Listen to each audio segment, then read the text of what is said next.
everybody, I'm RJ Marquez, and welcome to our Race for Seis webcast special playoff edition. Joining me is already. I know, exactly. Joining me is David Sears, and David, like you just said, we've gone through the regular season. It's also fiesta time here in San Antonio, playoff time. So yeah, there's a lot of fun going on in the Alamo City right now, David. And the Spurs, of course, open the playoffs this Sunday against the Memphis Grizzlies. David, what are your initial thoughts on this series? My initial thoughts were, didn't we just play Brooklyn to open up the season at home on a Friday night, like just a couple weeks ago? Man, this went by fast. Yeah. It went by fast, and I guess when you're 40-1 at home, it goes by fast, and when you win 67 games, it goes by even faster. So congratulations to them on a fantastic season. Any other season had to be the best ever, except for the Golden State Warriors. But I think they're primed and ready to hit the playoffs. I think these guys have been looking forward to this all season long, and I think they're ready. Yeah, so David, the Spurs went 4-0 against the Grizzlies this year. We know they're kind of a limping team, to say the least, about the Grizzlies right now. They've struggled down the stretch. They fell all the way down to the 7th seed. You know, what are you looking for in this series? Weren't they like in the 4th and 3rd spot at one point? And then they lost pretty much half. Well, they lost Marquez and some other guys, and injuries have just devastated this team. So they just kept falling. They were like, what, 3-12 in their last 15, and 1-9 in their last 10. The best game they played over the last probably month was against Golden State, when Golden State was trying to keep that streak alive, and it was the night before Golden State came to San Antonio for the last time in the regular season, and they only lost by 1 point. And I was watching that game, and it looked to me like Lance Stevens was fouled twice, so they should have lost that game. But they didn't call that foul. So, but you know what? They gave him a good run for the money. So I mean, I don't think there's going to be a cakewalk for San Antonio. So I mean, you know, they're going to have to go out there and play now. I think Spurs fans will recognize a lot of the guys that are still there. Of course, Zach Randolph. You know, we all remember 4 or 5 years ago, when he just dominated the Spurs in the post. You know, they still have Tony Allen. So I mean, they have veteran guys. Vince Carter is still hanging around there. See, that takes you back to a couple years ago when Vince hit the 3 from the corner. There you go, So, I mean, you know, the Grizzlies are a veteran team, so like you said, I mean, it's going to be at least, you know, kind of a tough matchup. I don't know how many games Memphis is going to win, but, you know.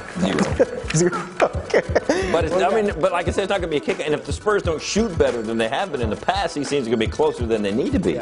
I mean, let's face it, they've struggled over the last 3 or 4 games, shooting especially from 3-point range. So Patty Mills has got to start hitting those shots. Danny Green has got to start hitting some more shots.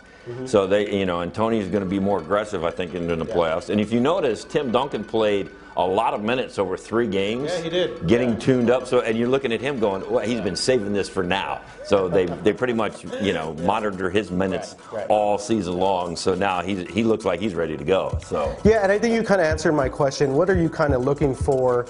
You know, maybe is a little bit the backcourt play. Maybe like you just said, the shooting. I know Danny Green has kind of been this sort of enigma for everybody this year. Yeah, is there something in particular that's kind of stands out you're looking for? My first thing I'm going to look for is Marcus Aldridge, and see how that finger is. That pinky finger. See how much that's bothering him, because he left the game against Oklahoma City and didn't come back in the 3rd quarter. Of course, you know, Pop said he went to the bathroom and, you know, all that kind of stuff. But then Tony said after the game that, you know, that he thought it was his finger. And if you watch him throughout the game, even in the first half and in that short time he played in the 3rd quarter, I mean, he was always just reaching down and messing with it. And, you know, he just never looked like he was comfortable with the tape, or the finger was hurting or something. But a lot of times it's coming back down the floor. So that's my first concern, is how well Marcus Aldridge is feeling and how that finger's doing.